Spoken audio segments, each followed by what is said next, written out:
unique meeting we have today. We welcome the senators over to God's side of the country, and we appreciate them coming. It's always good to get together and discuss things at times. The meeting we're having today is an informational meeting. We will have some presentations, and then hopefully we'll have some time for some questions from the committee. I've asked Steve Thomas to introduce our presenters today. Go ahead, Steve. Mr. Chairman, members of the Joint Committee, thank you for joining us this morning and allowing us to present. I am Steve Thomas. I'm from Holly Troxel, here today with my partners Ken Howell and Rick Smith on behalf of client Facebook. But in fact, the real show is not us at all, or a bill that was printed last week. Here from Virginia are two people from NetChoice, Barbara Comstock, a former congresswoman, and Steve Del Bianco. And they're going to present here in a moment. I think there'll be a tag team. I know some of you have to go on the floor at 9:30. They will be around afterward until 10 if people have follow-on questions. Also this afternoon, if anybody has interest, we can put together meetings after 1:30. So with that, Mr. Chairman, let me defer to NetChoice and Ms. Comstock and Mr. Del Bianco. Thank you, Mr. Thomas. If they'd come forward, just for clarification, we did introduce a piece of legislation last week, specifically for the getting it out into the public so it could be talked about and we could get some ideas flowing and possibly take another look at it next year. So there will not be a hearing on that bill this year, but we decided to have some informational. So, sir, if you'd introduce yourself and then go ahead. Mr. Chairman, representatives, senators, my name is Steve Del Bianco. I'm the president of NetChoice, trade association based in Washington, D.C. Let me first thank you for getting up so early in the morning, so late in the session for a topic like this, but I think we can make a compelling case for why that legislation the chairman just spoke of would be a good move for the state of Idaho. NetChoice is a trade association. We're based in Washington, D.C., but my members are folks like Airbnb, eBay and Etsy, Facebook and Google, Lyft, PayPal, Twitter, Yahoo, and many other companies. They're the leading e-commerce companies. And with me today, as Steve indicated, is Barbara Comstock. I wanted to also mention that Barbara is an advisor to NetChoice after she finished her terms in the U.S. Congress. Barbara prepared an op-ed that ran in the Richmond Times-Dispatch, which we attempted to distribute to the committee a day or two ago. Now, most of the NetChoice members that I spoke of, we store data where Barbara and I live, in Northern Virginia, Loudoun County specifically, the world's #1 concentration of data centers. That's where my companies store your emails, documents, those amazing photos and videos of your kids and grandkids. All that stuff is stored in data centers. Now, those data centers provide hundreds of millions of dollars in tax revenue and thousands of jobs across the state of Virginia. So we're here to share the inside view on how Virginia made it to the top. And you might ask, so why would we share any of those secrets? Well, Samuel Johnson once said that seldom is a man as innocently engaged as in the making of money. And our members are into making of money, and they want a greater choice and greater competition amongst the states when it comes to locating data centers. Say that right up front. So first thing I wanted to show you was a photograph for those who haven't seen it. This is a photograph of the Facebook data center in Prineville, Oregon. 2 buildings, there's 2 more under construction, because typically when the work is done to get something started, they'll expand. Really nothing remarkable from the outside. From the inside, you have these cool blue lights, and that's about all, right? These data centers, after several years in operation, will employ 200 to 300 people whose work it is 24/7, 365 to keep these machines running, to replace and upgrade on a continuous cycle. Now, those data centers and those like it have delivered big for Northern Virginia. In a 2015 study by the Northern Virginia Technology Council over a 5-year period, they talked about the creation of 43,000 jobs from the data centers in Virginia, $3.2 billion in labor income over that period, and over $10 billion in economic output. Those are very impressive numbers. And the NVTC study added 2 more anecdotes and stats I wanted to point out. That the wages paid at the data centers which average about $100,000 a year, are more than twice the statewide private sector average in Virginia, and that the data centers experienced employment and wage growth that was 4 times the statewide average. But it really took a very purposeful economic development approach to make that happen.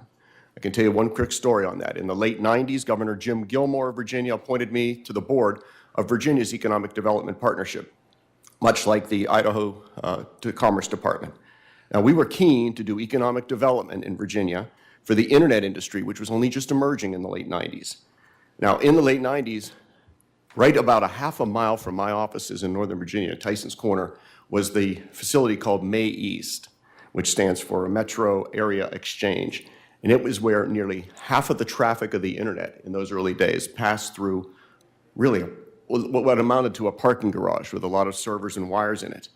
And we made that the calling card for Virginia trying to attract the internet industry. But it turned out that snuggling up to May East was not enough to bring any of these companies to Virginia. We needed to do something more. And that is where Virginia Delegate Barbara Comstock comes in. Barbara? Good morning, Chairman Collins and members of the House and Senate. It's delightful to be here with you. Having served in the State House myself in Virginia, I know this is where you get things done, and you balance budgets, and you do all of these things while growing our economy. So I'm thrilled to be able to be here to talk to you about my experience in the State House, actually, when I worked on data center legislation. And I worked on it with so many partners, including Micron, which is also in our area. And as I was reading about the Discovery Center here in the Children's Museum, I was amazed you're so far ahead of us. We are still working on it, but Micron is a wonderful partner of ours too. So, when you have this wonderful growing tech community you have, it really is a great way to bring in this industry. So in 2015, I was standing with Governor McAuliffe in Ashburn, which is in Loudoun County in my congressional district. So they're shovel in hand celebrating one of the many data centers we're opening. Now, if you know Governor McAuliffe, he's a fairly boisterous character. We went to law school together, and we've been on the opposite side of every presidential race and kind of a lot of issues for about 3 decades. But on that day, we were both celebrating, and this is a great win-win that everybody agreed on. But it almost wasn't to be, because back in 2011, Virginia lost out to North Carolina on $1 billion data center that Apple was looking at. And we had had some data center incentives in there, but when Apple decided they were going shopping and they were leaning towards Virginia, North Carolina came in quickly and passed legislation while Virginia hadn't. So we quickly got to work, and it was over a session, because like you, we have a part-time legislature. I think our salaries are about the same. So we would go back to do our work. But I also was able to bring people around to the data centers and put together a bipartisan coalition. I should mention it was also an urban and a rural coalition, and my partner in the Senate was a rural senator. I'm just outside the Beltway. I mean, actually, I live inside the Beltway. My district extended outside, live right by the CIA. So we were able to put together this coalition in 2012, pass legislation, so then we became the data center really leader in the country, very kind of accidentally. It was, I was talking to people, and I said, gee, how did we lose that? And they said, well, you haven't updated your data center legislation, and other states had. And at that point, only a few had it. Now we have 30 or more that have it, and they're continuing to update it. Our legislation was updated again by when I moved on to Congress, but it was in 2016. So again, we continue to work on that.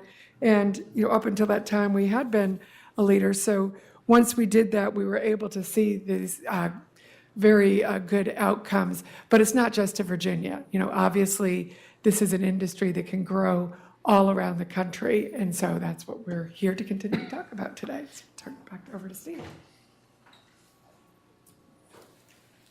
Mr. Chairman, the slide I've had in front of you there shows some actual data. So the next 2 slides are infographics from Oxford Economics, who was tasked to study 6 data centers that had been opened between 4 and 6 years in rural and suburban counties around the United States. You'll see that it's Caldwell County, North Carolina, Pottawatomie County in Iowa, Mays County in Oklahoma, Wasco County in Oregon, Berkeley County, South Carolina, and Douglas County in Georgia. Taken together, these 6 data centers over those past few years had invested $10.5 billion with a B in the equipment and facilities for just these 6 data centers.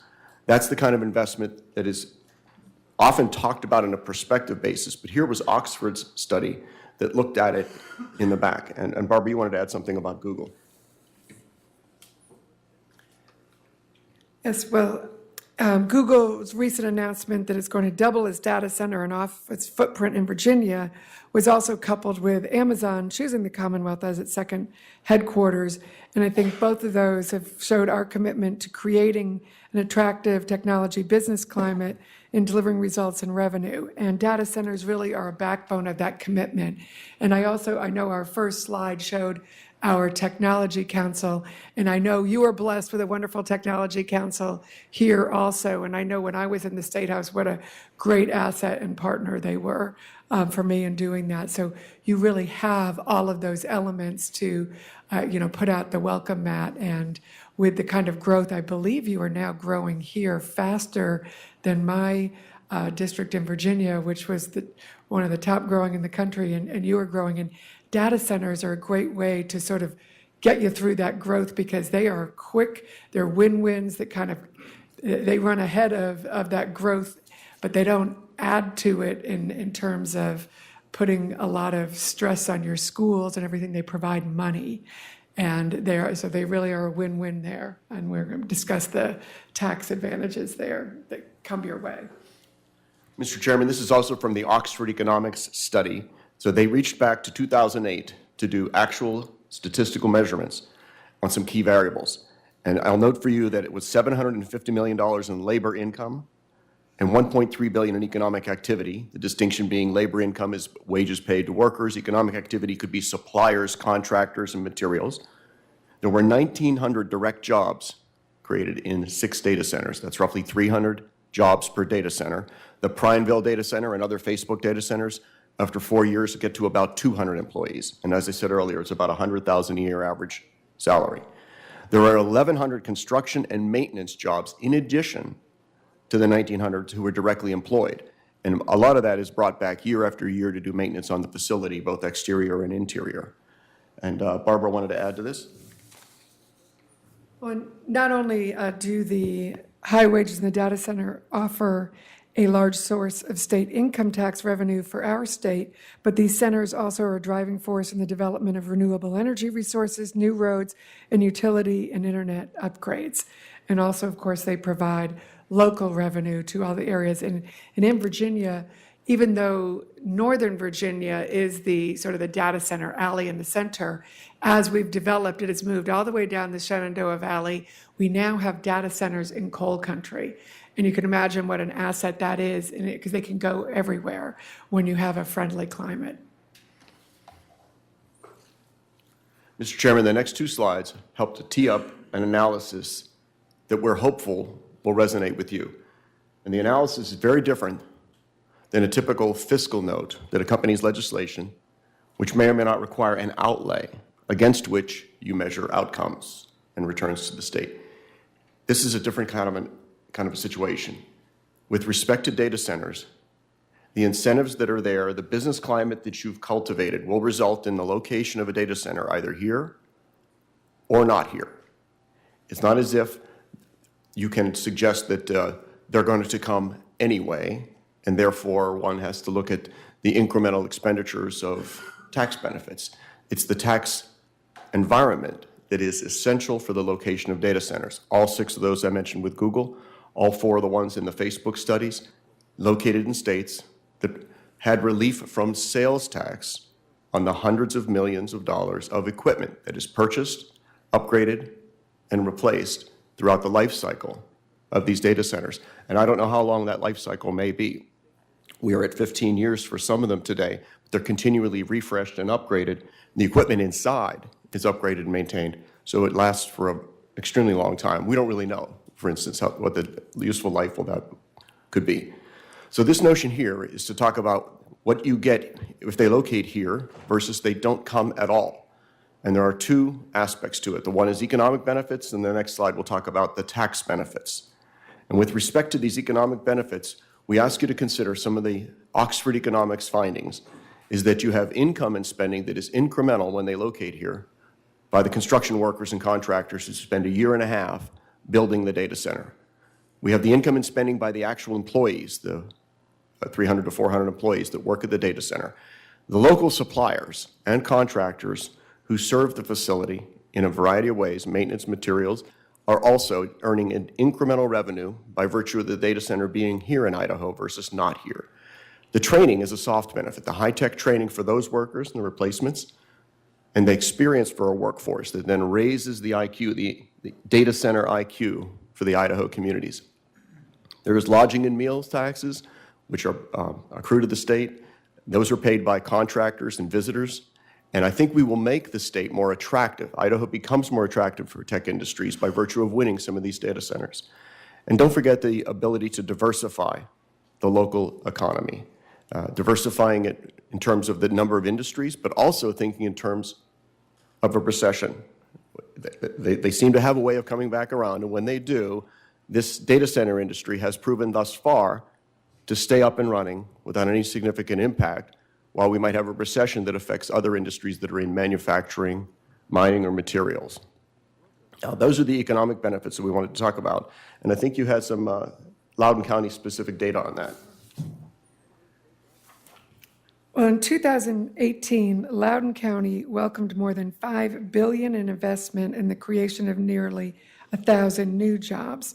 And I'd like to also, so it really does diversify the local economy, expands your tech opportunities. And as I was looking at this slide, the high-tech training and experience for the workforce, right now in Congress, workforce development is just a key thing they're working on. And there's lots of funds for that to tap into also on the federal level, which should be here. It should be out in the states. It's not supposed to be in there. You're supposed to be getting it here. So this is also an area where you can tie into that workforce development. In Loudoun County, they've now had their local community college works with the data centers on training and upgrading. And again, they're eligible for getting things there. And it's also recession-proof. Very helpful when we went through the 2008-2009 recession cycle. And then, unfortunately, in Virginia, we are very government heavy. So in the 2013 shutdown, that hurt our local area. But the data centers were really something that carried us through and really turned out to be recession-proof. Mr. Chairman, as promised, we also wanted to talk a little bit about the tax benefits. Barbara will be able to give you specific numbers with respect to Virginia's experience. But in general, I ask you to think about here versus not here on taxes. With respect to H-279, there is a zero outlay. Representative Cheney's bill, no outlay at all. There is simply the notion that if you create that environment and they arrive, then they are here versus not here. And if they are here, take a look at the tax benefits that accrue. At the state level, think about the income taxes paid by the employees earning $100,000 a year at each at the data centers, and the workers who assist in part-time. At the state level, corporate income taxes from the data center operators. You're a three-factor state when it comes to corporate income taxes: labor, property, plant, and sales. So think about what happens to the property, plant, and equipment component, one of the three components in your three-factor. That number jumps sky high when Facebook, Google, Amazon, Microsoft, Visa invest several $100 million of equipment. Their factor attributable to the state of Idaho increases, as well as their income. So corporate income taxes increase. That's from the operator. At the local level, your real property and personal property taxes applicable to the equipment and the building accrues to the localities. The next one is sales taxes on the non-exempt, because recall that the legislation here only exempts a very tight band of equipment. All other purchases subject to sales tax, all other tangible personal property is subject to the state sales tax. So that 6% flows to the state coffers. There are lodging taxes, which I mentioned earlier on visitors, that's a state tax, and the corporate income taxes from the contractors and suppliers who service the data center, not only through construction, but over time.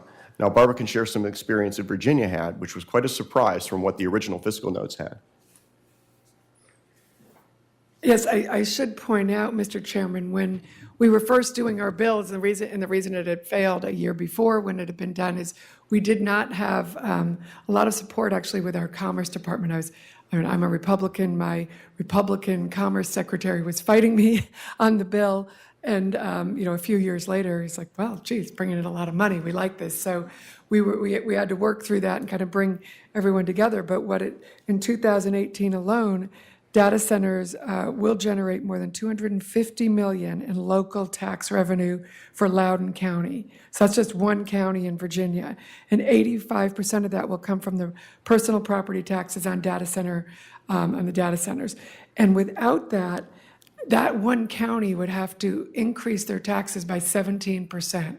So, I know like Idaho, Virginia is a business-friendly, low-tax state. We want to keep that business-friendly environment, and this ended up being a win-win for us where we could, lower people's taxes. And actually in Loudoun County over the past few years, they've lowered the tax rate. So you have those data centers, which are, big property tax payers, pay more of that tax revenue going to your local schools and law enforcement, public safety, and all the things that the counties have to provide, that as well as getting state money in the coffers, now go to that, and they're happy that they're able to lower their taxes. It's a win-win for everybody.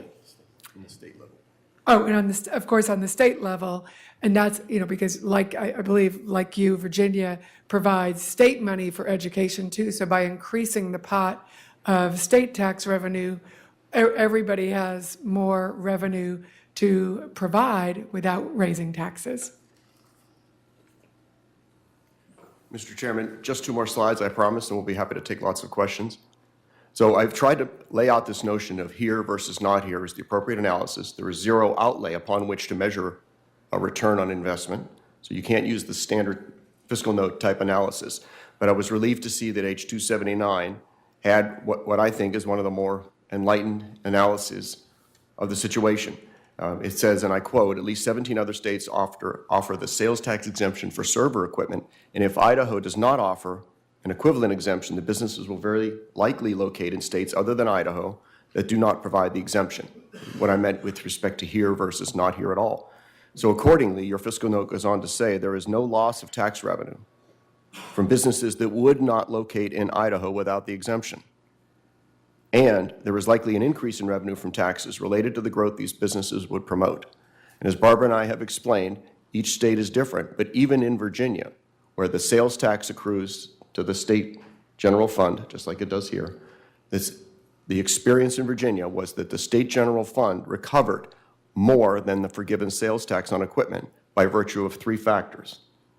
Sales tax on the non-exempt items, income taxes paid to the state by individuals employed and associated with the data center, and corporate income taxes. So those taken together outweighed the sales tax that was forgiven over a period of time in Virginia.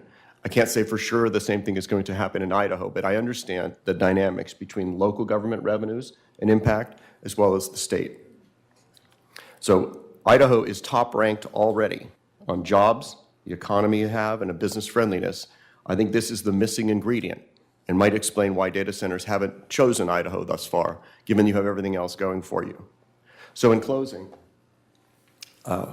this is the quote from Mick Barry. He's the delighted manager of Catawba County, North Carolina, the county that beat Barbara and I in Virginia when it came to that Apple data center.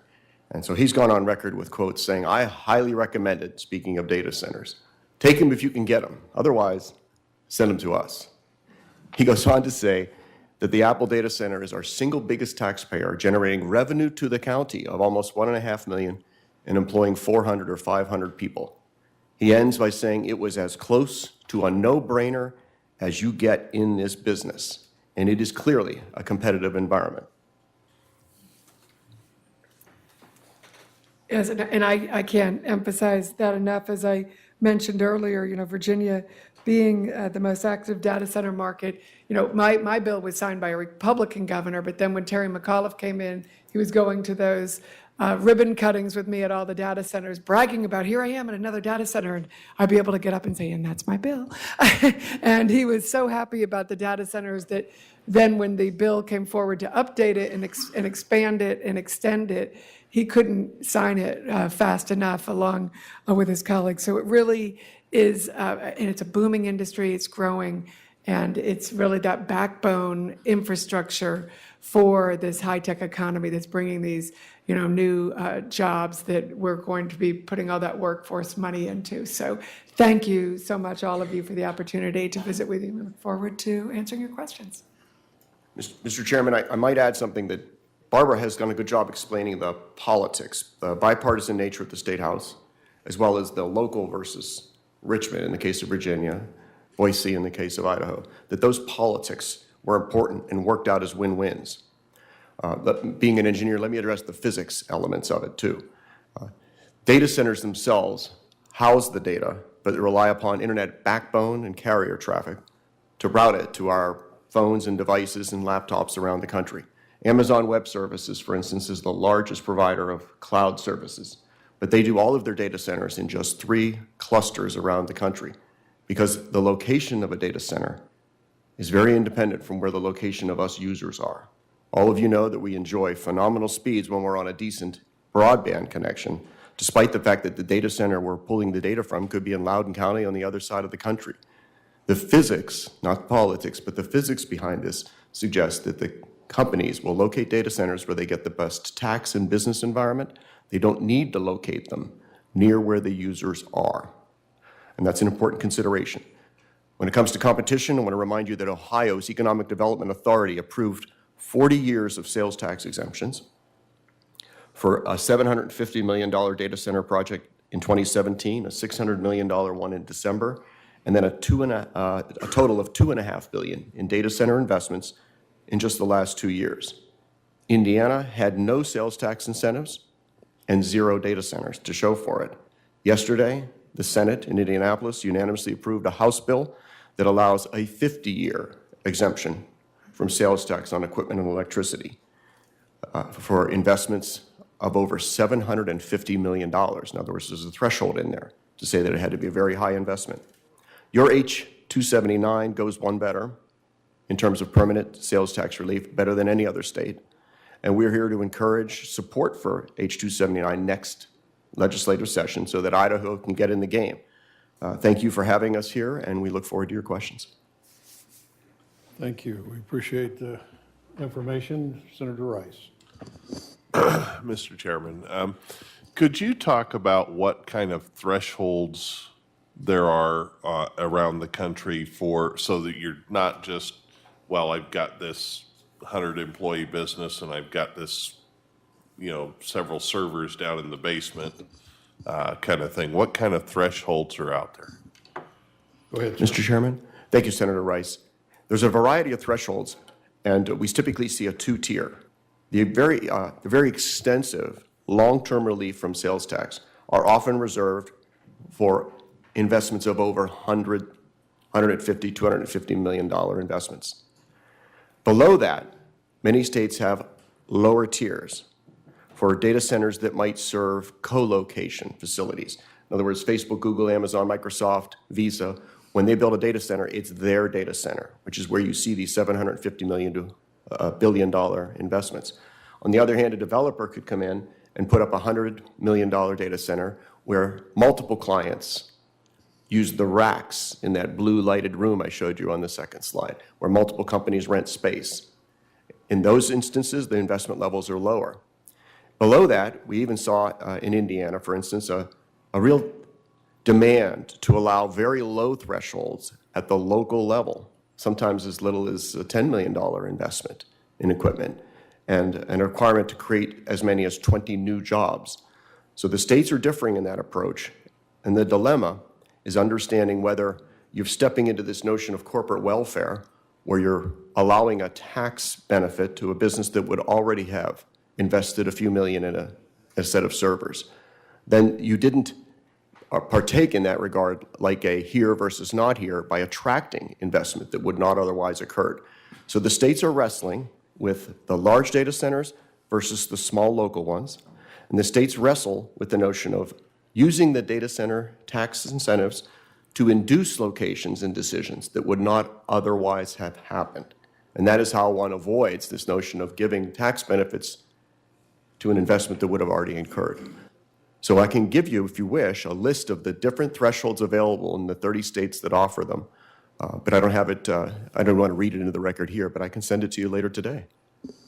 Follow up? Mr. Chairman, I would appreciate if you could get all of us that information. One of the things that has been a concern here, and you could, it'd be nice if you could address a little bit.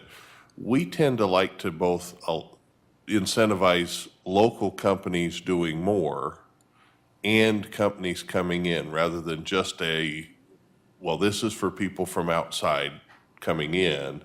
So if you could talk a little bit about how we can, how other states may have addressed that.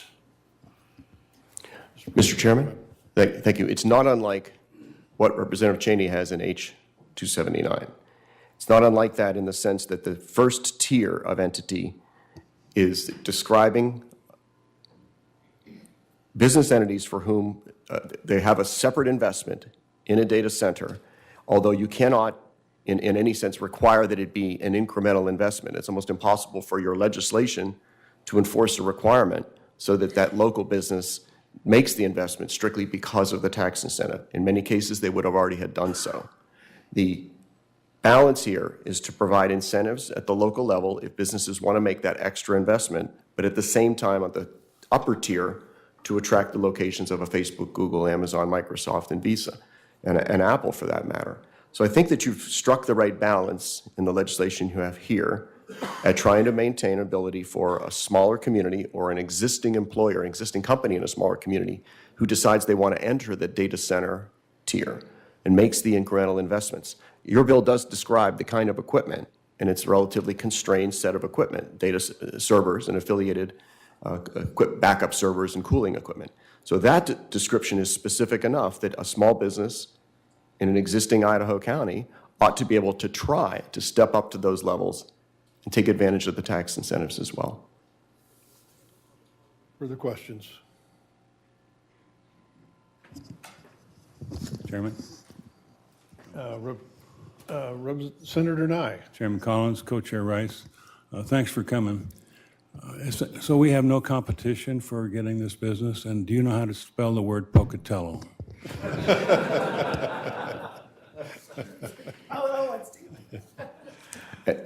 Mr. Chairman? Go ahead. Thank you, Senator. I think you were being sarcastic with respect to competition. As you know, there's plenty of competition, and it serves the interests of my members and the folks that NetChoice serves. It serves our interest to have greater choice and greater competition among the states so that we have greater variety of places to put data centers to take advantage of different elements of the workforce in a business-friendly environment. But a requirement seems to be, no one has put this in writing on the annual report of Facebook, but the requirement has shown that they're not going to make a billion-dollar equipment investment without sales tax relief. And at the end, Senator Nye, you mentioned, how do you spell? And folks were chuckling before you finished. I didn't actually hear what you said. Could you repeat that? Go ahead, I'll let you put a plug. You can put a plug in for your district. Go ahead. Well, it's west of Wharton and Georgetown, and I'll send you a memo. It's called Pocatello. Pocatello. It's a university town, low tax, almost no income, low income.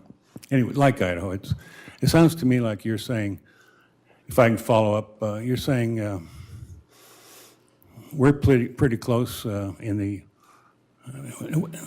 How do we be more competitive? Is my question. Mr. Chairman, thank you, Senator Nye. The first part of the answer is no surprise to you. There's a threshold of competitiveness, which is to provide sales tax relief on billion-dollar equipment investments. That's what 279 is about. The other elements are, once you have achieved that factor, is to make sure that your Commerce Department does a good job at getting on to the radar when these companies are making data center investments, and being sure that you have data on each of the localities in Idaho with respect to their local property tax and real property tax rates, the composition of the workforce there, the educational systems, infrastructure that would support it. But again, there's not an outlay required. It's not as if Pocatello is going to have to invest extra money building highways or worker housing, nor do you even need to erect high-tech, high-speed infrastructure. When these data centers come in, the telecom providers rush to provide high-speed data traffic facilities. It's like the movie Field of Dreams. If you build it, they will come. Those companies make money serving lines in and out of the data center, and they'll show up. So the primary ingredient is 279. Beyond that is going to be good marketing and good packaging for all the different communities in Idaho. Representative Ellis? Thank you, Mr. Chairman, and Chairman Collins and Co-Chair Rice, and Mr. DeBianco. Thank you for making the presentation and traveling this far away for both of you. The question I have and the concern I have on looking at these tech jobs is what has been identified in years past. Past Director Jeff Sayer of our Department of Commerce identified a lack of a pipeline of skilled workforce. And it comes down to having workers that can actually fill these jobs. $100,000 salary would actually be 3 times the average salary in Idaho, which is $33,000. So we currently have 6,300 unfilled STEM jobs. So the investment that we make and the incentives that we make to bring high tech here, I'm concerned about that connection to the workforce and how we have a wonderful workforce development council here in Idaho. So I think that we have the tools in place, but I'm interested in figuring out how we meet the needs of Idaho's citizens to give them the training to fill the jobs that this incentives might bring. Can you talk a little bit and tell me how that connection works a little bit? Mr. Chairman. Thank you, Representative Ellis. The jobs that we're speaking of are not programmers. They're not people that are handling soldering irons. They are technicians who are attentive to the care and feeding of those roomful of blue lights. Those are the expensive tech jobs. There are maintenance jobs with respect to the facility and grounds, which, as you know, are not a problem with respect to skills. So in the rural communities that I indicated earlier, I doubt they were in any way in a better position than what you're describing now. So how does it work? If a company is going to invest $1 billion in a data center in Douglas County, Georgia, they will bring the skills of other data centers in to train a local workforce. And I don't have off the tip of my tongue the basic characteristics of a trainable employee, but they would certainly indicate some education and intelligence capabilities. But keep in mind that Idaho's population is growing. Boise alone gets 50 new residents every day. Our driver, taxi driver, told us that yesterday. He's running for mayor of Boise, by the way, and he favors the data center incentive bill, if that matters at all. Seriously. Yeah, he wanted to take a nice tip. So the arrival in Idaho, which is already a state that's very attractive to tech workers, the arrival of workers to help fill those jobs is possible. But for the most part, the companies we represent will bring trainers in that will train people that have the prerequisite technical math and education necessary to do that. And I don't think that any university in these communities I've described has put together a curriculum for a data center technician. I don't even think that's a program because the companies are able to train it. Barbara? Yes, Mr. Chairman and Representative Ellis, what we experienced in Virginia, as I mentioned, my partner on the bill was a rural senator, was that they could go everywhere. Microsoft came in and did something in Southern Virginia, which was a low-income area, but that also meant that the property cost less, but then they're still paying the taxes there and helping. And so our tech council and our workforce people, and then you kind of get, that's part of what they look for as they come in. They work with you to develop that. And the new model of workforce development, and really what we tried to put into the congressional tax bill, was to give incentives to companies to pay for that upgrade in workforce development, and so that they're constantly doing that. So you get somebody into this system, you are upgrading their skills all the time, and so they're going into a job where they usually are going to have, good pay, good benefits. Even the maintenance workers get higher than the average maintenance worker might get. And if you've ever been into a data center, it's like, it is spotless. So they really have a lot of maintenance work there. You can eat off the floors because that's part of the nature of it. You have to have everything clean in the air, perfect temperature. So they really do that workforce development themselves. So that's part of what they factor in when they come in. And so when they have people there who need jobs, they're happy to take them and put them into work in what are going to be higher paying jobs and give them long-term upward mobility too. Representative Cheney? Thank you, Mr. Chairman and Mr. Del Bianco. You mentioned earlier how broadband companies come in and they follow these data centers in and they provide the infrastructure.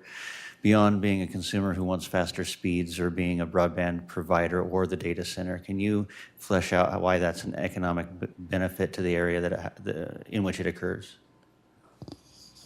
Go ahead, sir. Mr. Chairman, thank you, Representative.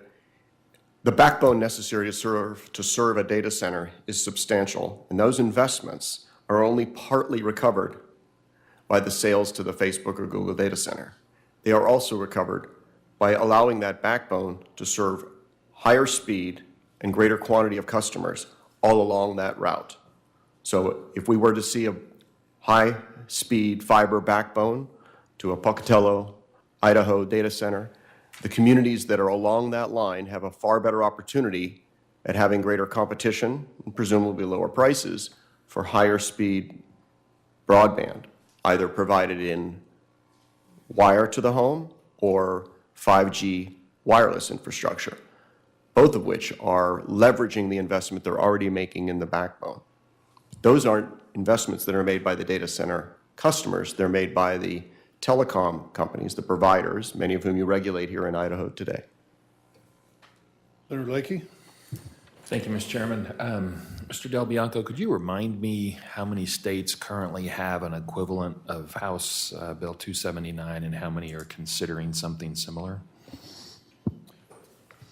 Mr. Chairman, in response to Senator Rice, I'm going to try to provide a table of the different thresholds that were in existing law. Senator Lakey, you've asked about under consideration, and we do this work in multiple states, and I think I informed you earlier that just yesterday, the state of Indiana came up with a set of thresholds.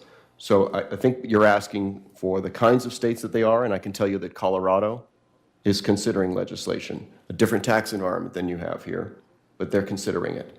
There's discussions in Illinois. We talked about the state of Maryland, who came up with a bill to try to be a little more competitive with the next door state of Virginia. We've talked about South Carolina. And even in Virginia, there's a need to renew the data center incentives. When Delegate Barbara Comstock helped to enact them, they had a 20-year timeline on the sales tax exemption on the equipment.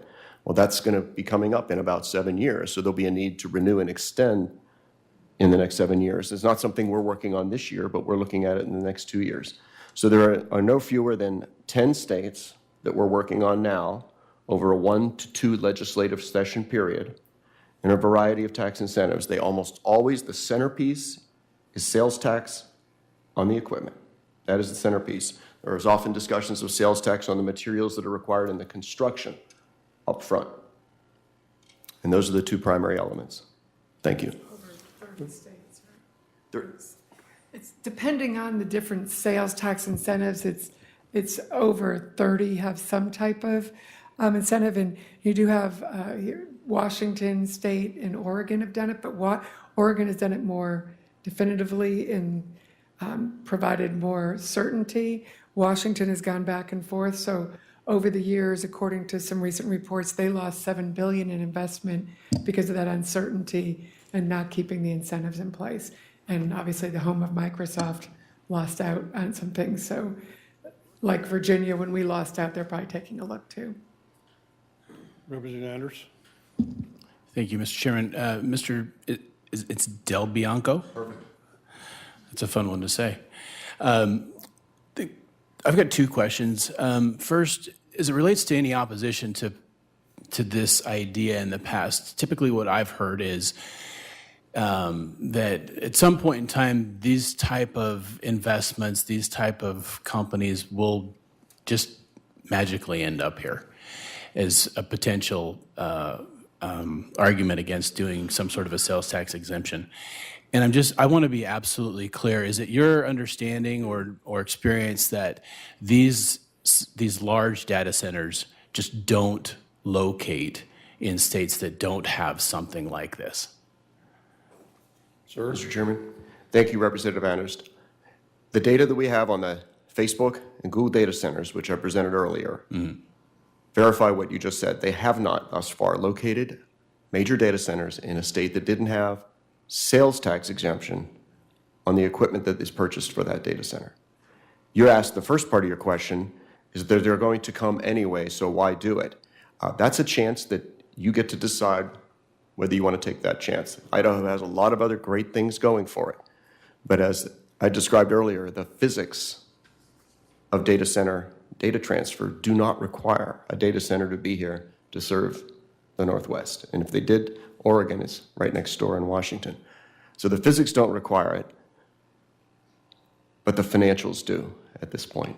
So it's not a requirement that you necessarily lay out the welcome mat for data centers. You may choose not to do so, but I don't think there should be any assumption that they're going to come anyway. A follow-up? Follow-up? Well, go ahead. Yeah, and I appreciate you clarifying that. I think we've tried to get through that argument by saying that history is a good indication of the future as it relates to this stuff. So I appreciate you sharing that. I'm also curious, I know that from a physical location, these can tend to be located wherever, but is there a little more sophistication in that there are opportunities on a regional basis to spread these out a little bit? Are there reasons why Idaho might have a particular advantage or challenge in locating these from just a regional perspective? It looks like they've kind of, the South has been successful, and the Southeast and the Northeast, and maybe just a little bit now in the West. But is there an advantage or disadvantage, or can you share any more about specific to Idaho? Sir? I think there are basic prerequisites with respect to proximity to a decent airport and infrastructure necessary to carry the shipping of equipment that needs to get there in a hurry. Highways that facilitate the movement of both people and equipment and supplies. But as I said earlier, I don't believe that there is a necessity to show that you happen to be at the crossroads of some major fiber lines, since experience indicates that once you build a data center, there are plenty of vendors that are willing to run that fiber to serve it. So outside of basic transportation, both air and vehicle transportation, proximity to a workforce, an educated workforce, and a business-friendly environment coupled with state tax incentives, it's not a very long list of requirements. And I think that slide I showed you with the 6 rural counties, think about Prineville, Oregon. If you go to Facebook and look up Prineville, they have an entire page full of photographs of Facebook's engagement with the community and how they've helped to provide quality experience for those that work there. But Prineville itself is very similar to many areas of Idaho. Mr. Chairman, just maybe one quick follow-up on that. I apologize. How about inexpensive power? How big of a factor is that? Thank you. That's a very good question, and my bad for not mentioning that on the list. So power pricing is important. There are some elements, too, that suggest that a renewable power becomes a priority for the companies. And if they can, they will attempt to invest in and arrange for the acquisition of renewable power. And I know that hydro is a significant source of Idaho's power, and I believe that makes Idaho inherently attractive vis-a-vis a state that generates its power by fossil fuel burning, and that should help as well. But long-term power contracts for 24/7 electricity are definitely something the data centers will negotiate with the public utility. I hadn't brought it up so far because I didn't think that was something the legislature needed to get involved with. But the data centers' annual operating budgets are almost 80% electricity, as Representative Anders has mentioned. Given that, they focus on it, but they focus on it in negotiations with the utility and not with the legislature. Representative Furnace? Thank you, Mr. Chairman, Mr. Del Bianco, and Ms. Comstock. You know, this is a great opportunity for Idaho. We have the lowest power, we have the cleanest air, and we have the best people. And you know, it sounds like a lot of states are doing similar things to what we're doing. 30-plus states, some states are looking at it. It looks like to me that we maybe need to be just a little bit more competitive. I'm just wondering, the Commerce Department in Idaho does a great job of selling Idaho, but do you have any recommendations for the Commerce Department? Do they hire outside vendors to go out and recruit these data centers? How do we get the word out that Idaho is a great place for a data center?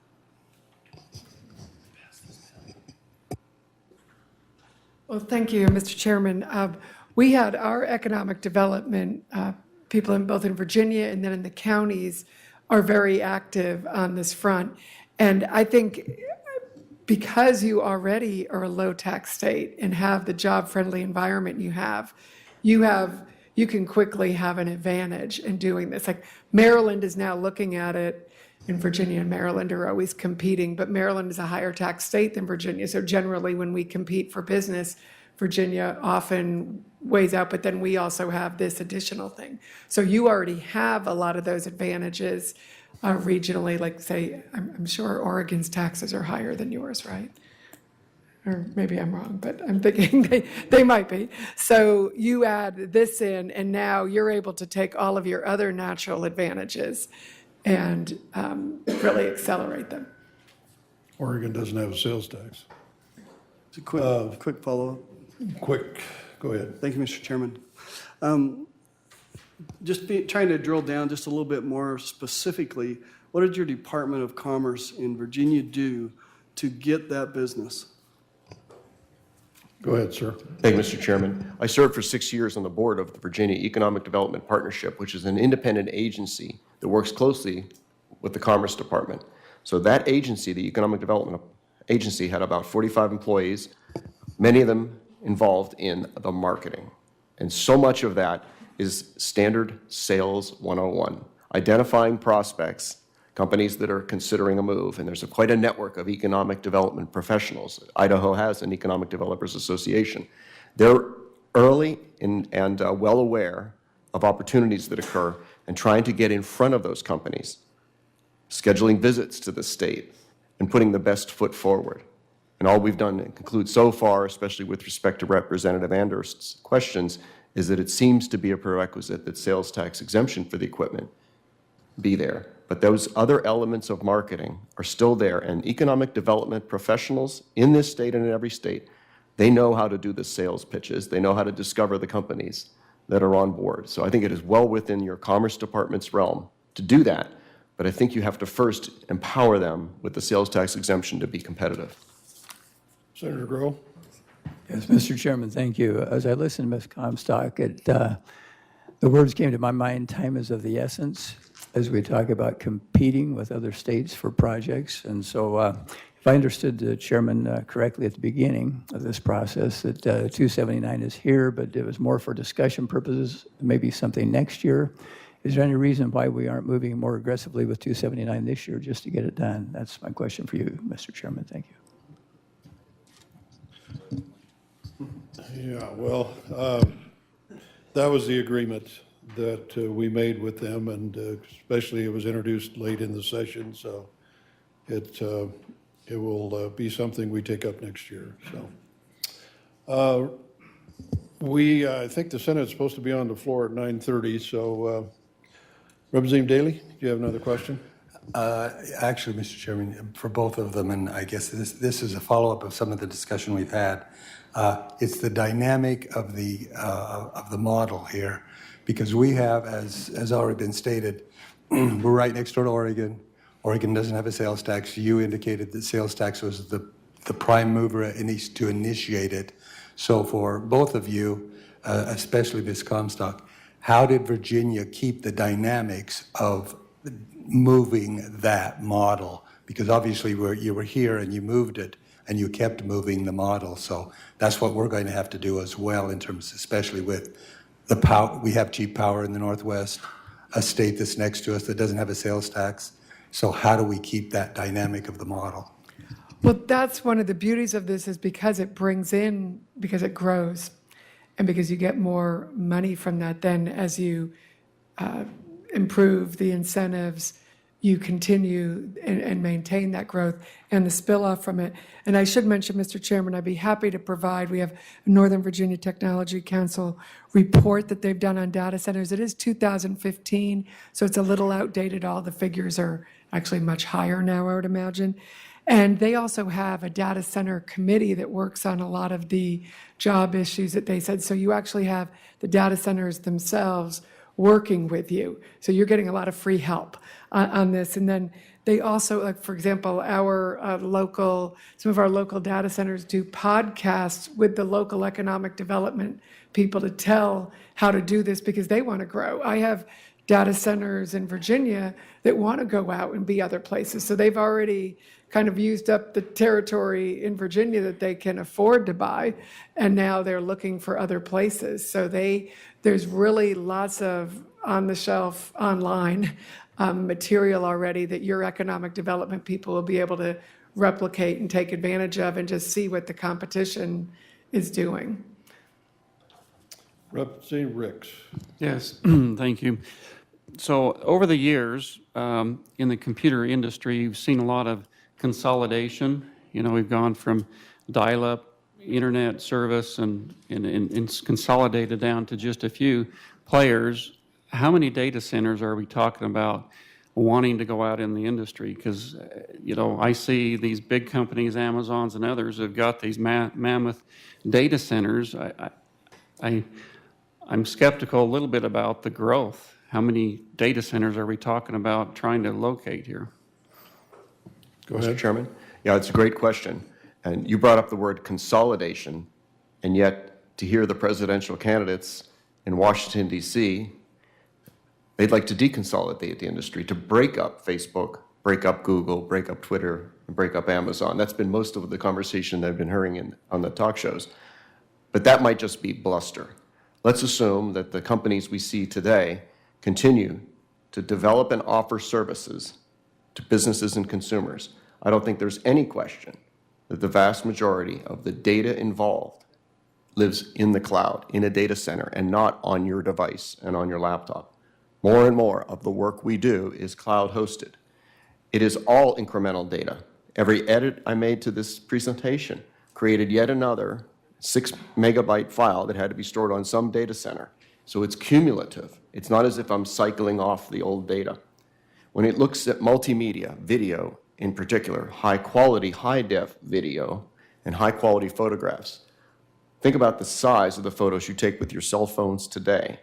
Multiply that by the expanding use of cell phone technology and the fact that we keep our photos forever, we share them with just about everyone, so that the sheer quantity of just common sense demand for cloud-based data will be there whether or not the businesses consolidate. So in that respect, it's all, think about the demand-driven aspect of it. Another aspect to consider is which countries do they locate in. I do a lot of work at the United Nations, and governments have seen that data center location is a way of doing nationalism, economic nationalism. They'll require that all personal data on any citizen of the nation of Russia must be kept within Russian borders, which is forcing companies to invest in data centers in multiple locations.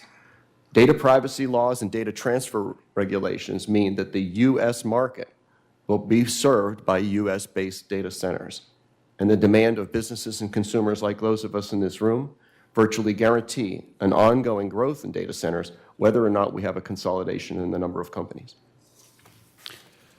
Thank you. Did you have a follow-up? Well, quick follow-up, I guess, I mean, I understand the demand for growth, but I didn't really hear any sort of numbers, projections. Are you aware of a dozen or 5 or 10 or 100 companies shopping, looking to put a data center somewhere? Go ahead, sir. Thank you, Mr. Chairman. And Representative, thanks for calling me on the fact that I didn't give you a number. It's because I don't have that number. If I can, I will try to get back to you with a number, which is the projections for the number of companies and the appetite for data centers. I'm almost certain they do not advertise, project those numbers for the purposes of their shareholders or for the marketing and competitive purposes. And yet, I will try because you asked. Okay, thank you. Thank you. We appreciate you coming. We've completed the time we had allotted for this. I know the senators have to go, and we do too. But it's been very informational. We appreciate the broad spectrum that you've given the industry, and I'm sure we'll have many more meetings talking about this. So thank you again. Thank the senators for coming over, and we appreciate your attendance. And with that, we'll be adjourned.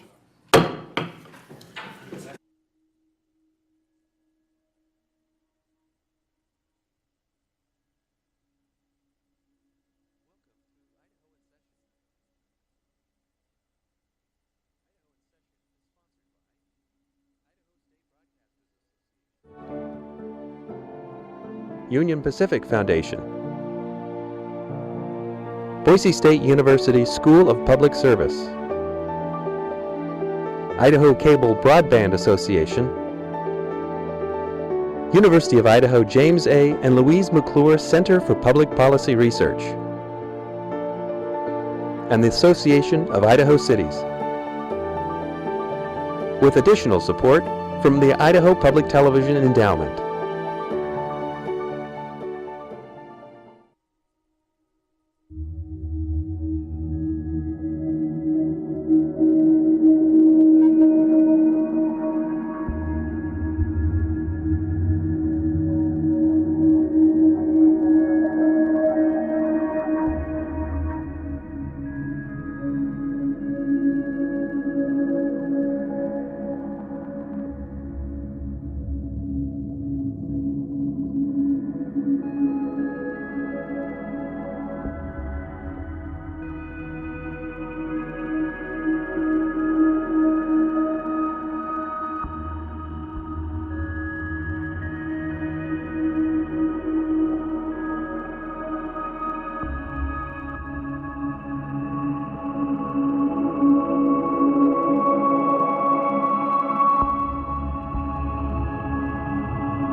Welcome to Idaho in Session.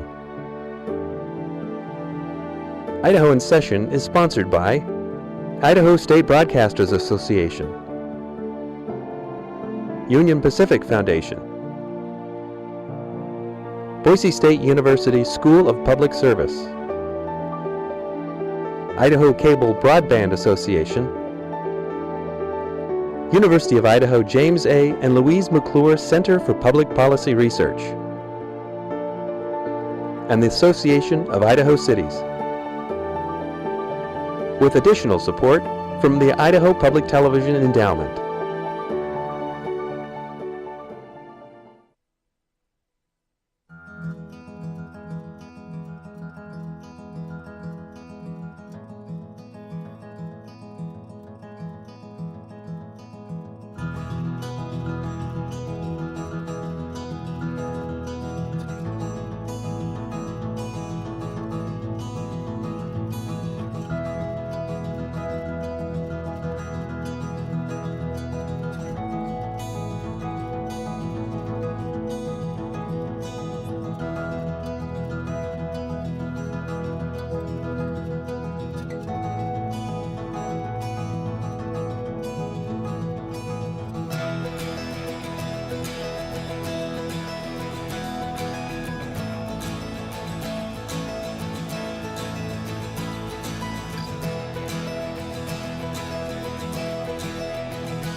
Welcome to Idaho in Session. Idaho in Session is sponsored by Idaho State Broadcasters Association, Union Pacific Foundation, Boise State University School of Public Service, Idaho Cable Broadband Association, University of Idaho James A. and Louise McClure Center for Public Policy Research, and the Association of Idaho Cities, with additional support from the Idaho Public Television Endowment.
Welcome to Idaho in Session. Idaho in Session is sponsored by Idaho State Broadcasters Association, Union Pacific Foundation, Boise State University School of Public Service, Idaho Cable Broadband Association, University of Idaho James A. and Louise McClure Center for Public Policy Research, and the Association of Idaho Cities, with additional support from the Idaho Public Television Endowment.